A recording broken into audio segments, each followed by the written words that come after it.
நீ அவங்க பேசி முடிச்சிட்டீங்க. அவர் பேசும்போது குறுக்கிடவே இல்லை. தேவையற்ற வார்த்தைகள் வந்தா குறுக்கிடவே இல்லை. நீங்க பேசும்போது நீங்க பேசும்போது அவர் பேசல, நீங்களும் பேசக்கூடாது. நீங்களும் பேசாதீங்க. முதலில் பெண் அரசியல் நடத்தியது தேர்தலை எப்படி வேணாலும் அணுகலாம் என்பதை தாயில்லா பிள்ளைக்கு ஒரு ஓட்டு வாயில்லா பிள்ளைக்கு ஒரு ஓட்டுன்னு கேவலமாக ஓட்டு கேட்ட கட்சி அதிமுக 84. அது 1991 நான் சொல்றேங்க, நீ பேசுற தலையில 91 ஸ்ரீபெரும்புத்தூரில் முன்னாள் பிரதமர் ராஜீவ் காந்தி விடுதலை புலிகளால் படுகொலை செய்யப்பட்ட பிறகு திமுக தான் கொலை செய்திருந்து மேடைக்கு மேடை கொலை பழியை திமுக மீது போட்டு பெண் அரசியல் பண்ணது அதிமுக தான். இது நாங்க பெண் அரசியல் எங்களுக்கு நாங்க பண்ண வேண்டிய அவசியம் இல்ல, அது எங்க சித்தாந்தமும் கிடையாது. ரெண்டாவது ஒன்னொன்னு சொன்னீங்க, மத்தியில இருந்தீங்க, மாநில சுயாட்சி பேச வேண்டியதானே, காவிரி உரிமை பிரச்சனை பேச வேண்டியது. முல்லை பெரியார் எம்ஜிஆர் அவர்கள் முதலமைச்சராக இருந்த போதுதான் 154 அடி இருந்த முல்லை பெரியார் அணை 134 குறைக்கப்பட்டது. நீங்கள் தான் எம்ஜிஆர் முதலமைச்சரா இருந்த போதுதான். நான் ஆதாரப்பூர்வமா சொல்றேன், எம்எல்ஏ வழக்கு போடுங்க. இருங்க சார், ஏன் அவசர பதறீங்களே? நான் முடிச்சிடுறேன், குறுக்கிடவே இல்லையே. 89 விபி சிங் பிரதமராக இருந்த பொழுது காவேரி நடுவர் மன்றத்தை கலைஞர் தமிழ்நாடு சட்டமன்ற தீர்மானம் நிறைவேற்றி அனைத்து கட்சி குழுப்பை பிரதமரை சந்திக்க அழைத்த போது வரமாட்டேன் மருத்துவர் ஜெயலலிதா நாடாளுமன்ற உறுப்பினரை அனுப்பாமல் தக்க வைத்தவரும் ஜெயலலிதா தான். காவேரியில் தஞ்சை டெல்டா மக்களுக்கு பச்சை துரோகம் செய்தது ஜெயலலிதா. வாஜ்பாய் பிரதமர் அதிமுக ஆதரவு கொடுத்து காவேரி கண்காணிப்பு ஆணையம் அமைக்கப்படுகிறது.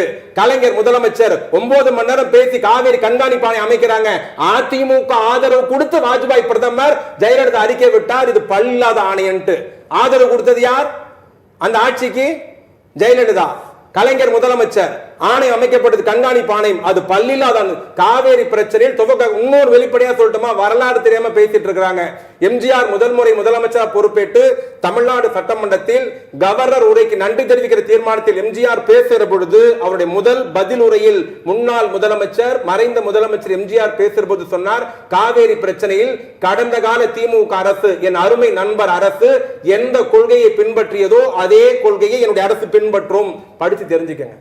நாங்க காவிரி துரோகம் பண்ண போறோம்? முல்லை பெரியார் என்னாச்சு? இன்னொன்று பச்சை ஒரு பொய்யை திரும்ப திரும்ப சொன்ன உண்மையாயிடும். கச்சத்தீவை விட்டு கொடுத்துட்டீங்க. எங்களுக்கு அப்புறம் நீங்க ஆட்சிக்கு வந்தீங்க. எம்ஜிஆர் 10 வருஷம் முதலமைச்சர், ஜெயலலிதா 15 வருஷம் முதலமைச்சர்.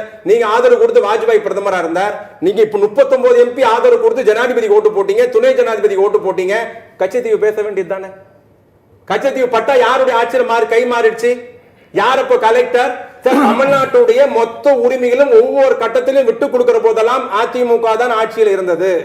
அடுத்த செய்தி, ஐயா பாஜகவை சேர்ந்த ஒருத்தர் பேசினார், 75 எமர்ஜென்சியில பாதிக்கப்பட்ட அதே திமுக 80 கூட்டணி வைக்கலையா, நேருவின் மகளே வருக நிலையான ஆட்சி தருகன்னு சொல்லலையா? இதெல்லாம் அரசியல்ல சாதாரணம் தானேன்ட்டு. நேருவின் மகளே வருக நிலையான ஆட்சி தருகன்ட்டு சென்னை கடற்கரை கூட்டத்தில் கலைஞர் பேசினார்.